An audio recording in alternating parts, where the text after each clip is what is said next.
C'est quoi le courage?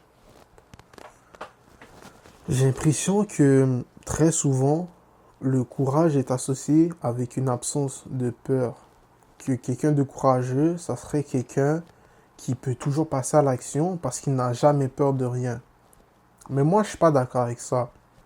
Je pense très sincèrement que pour être courageux, il faut premièrement avoir peur. Que la peur, c'est en fait la première étape de l'action. Et le fait d'être courageux, c'est qu'est-ce qu'on fait avec cette peur? Est-ce qu'on laisse nos peurs nous arrêter, nous enchaîner à une certaine position? Ou est-ce qu'on va au-delà de nos peurs et on essaye de les conquérir? Selon moi, le courage, c'est avoir peur de quelque chose, faire face à cette peur et de continuer à aller de l'avant. Et une expression que j'aimerais utiliser, c'est courir dans la gueule du loup. Ça veut dire quoi? La gueule du loup, ça représente juste une situation dangereuse. Et puis, un exemple de ça que je pourrais donner dans la fiction, c'est l'exemple de Izuku Midoriya dans My Hero Academia. Dans l'épisode 1 de la première saison, il se fait attaquer par un monstre et il est vraiment proche de mourir. Jusqu'à ce que All Might, le héros, vienne et lui sauve la vie. Après ça, il parle avec All Might, puis il dit moi aussi j'aimerais être un héros comme toi, t'es vraiment une inspiration pour moi.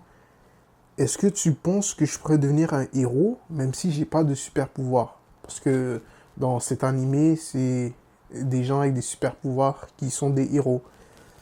Et puis là, All Might le dit, ben non, parce que tu dois protéger les gens des super vilains qui ont des super pouvoirs, mais qui l'utilisent pour faire le mal.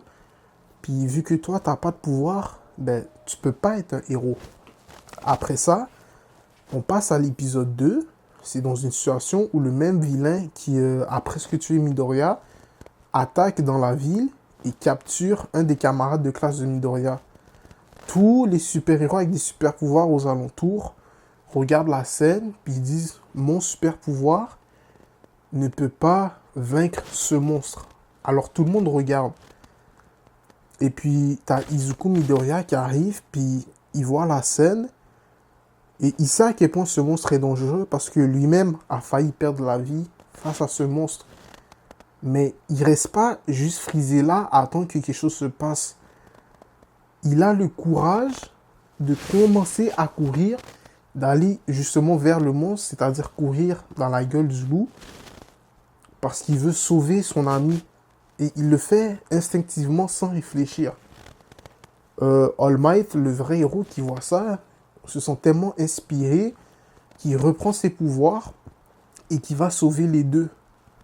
Ensuite, il dit à Izuku Midoriya, c'est toi le vrai héros. Et c'est ça que j'aimerais dire au final, c'est que le courage, c'est le super pouvoir que nous, on peut avoir dans la vraie vie. Le super pouvoir qui ne fait pas partie de la fiction. Puis là, tu sais, j'ai donné un exemple facile dans un anime, c'est waouh. Mais ça représente quoi dans la vraie vie d'être un super-héros et d'être courageux? Ben, je vais donner un exemple personnel. Je cherchais un travail et quand j'ai finalement trouvé un travail, c'est parce que la personne qui devait avoir ce job avait désisté comme dernière minute. Puis eux, ils cherchaient vraiment n'importe qui. Comme ils m'ont dit quand je suis arrivé nécessairement, moi vu que j'étais nouveau, je n'étais pas censé avoir ce poste. Fait que là, ils m'ont donné 2 semaines de formation parce que c'est ça le temps qui restait. Puis il m'a dit, d'habitude pour ce poste, on forme la personne pendant 1 mois, mais vraiment là, c'est les circonstances, on n'a pas le temps, tu vas devoir faire avec. Puis j'ai fait ma formation pendant 2 semaines. Après ça, j'étais tout seul.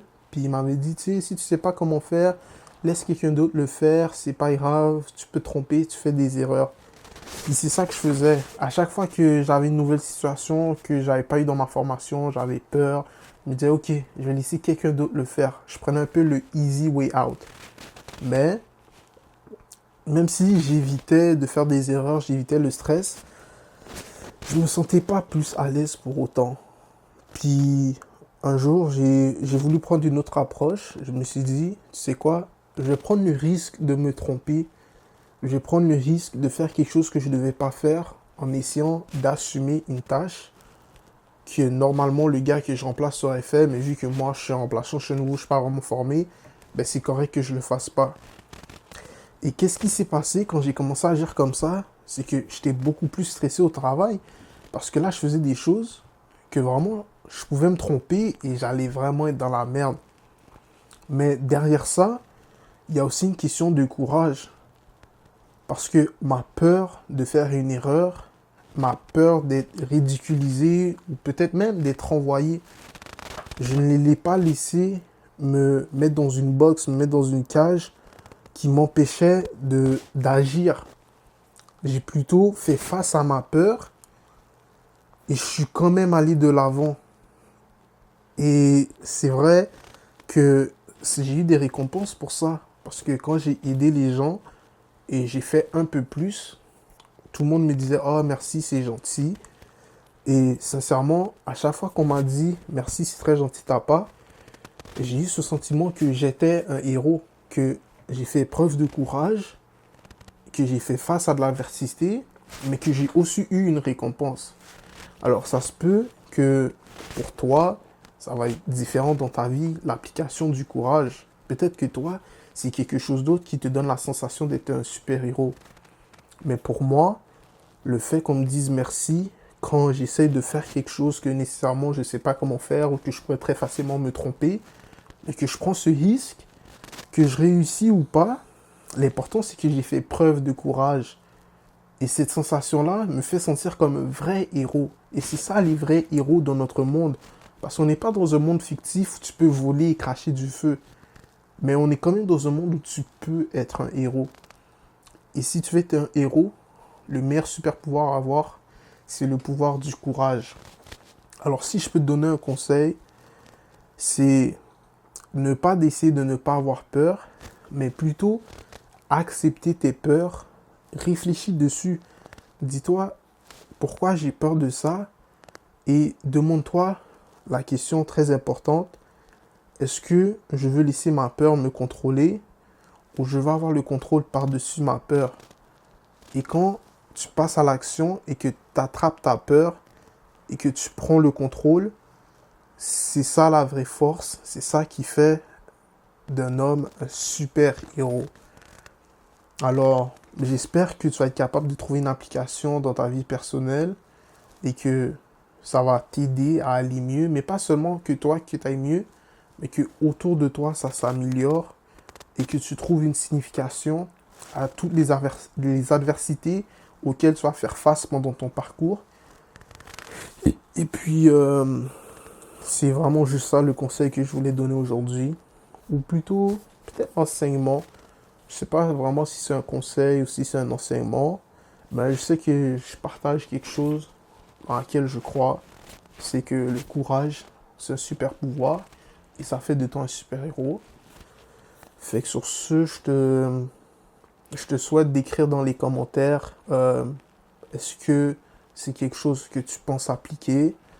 Est-ce que c'est quoi toi tu penses du courage? Je t'invite aussi à t'abonner et à liker si tu aimerais voir plus de contenu similaire. Et puis sur ce, à la prochaine fois. J'ai pas encore mon intro signature. C'est évidemment c'est ma première vidéo. Mais peut-être un petit ciao comme ça. Ou peut-être un truc comme ciao. Puis je bloque la caméra. Fait que on verra dans le futur. Ciao.